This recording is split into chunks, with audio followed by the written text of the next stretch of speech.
Hey friends, if you wish to use Microsoft 365 free and that too legally, then please watch this video. I will guide you through the procedure. Now we have a shortcut here which is Alt plus Windows plus Control plus Shift. So I'll press Alt plus Windows plus Control plus Shift. All of these together and this will open Microsoft 365 for me. Now I logged into it, but if you're not logged into it, then you can log into it with your Hotmail or Outlook credentials. And once you are in the Microsoft 365 page, you will be able to access all of these apps but online. For example, I'll open Microsoft Word.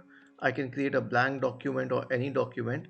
It has a few limited features, but you can still use it. Now, why am I suggesting this shortcut method? Because earlier, a lot of users were suggesting us methods like the Chrome extension.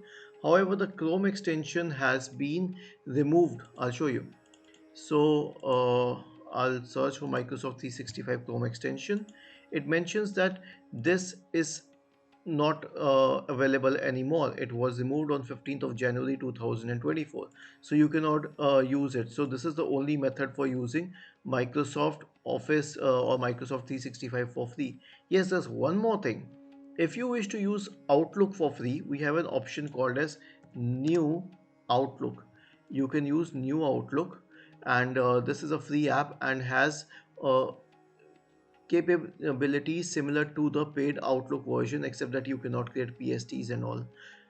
If this video was helpful, then please subscribe to the channel because we really need subscribers.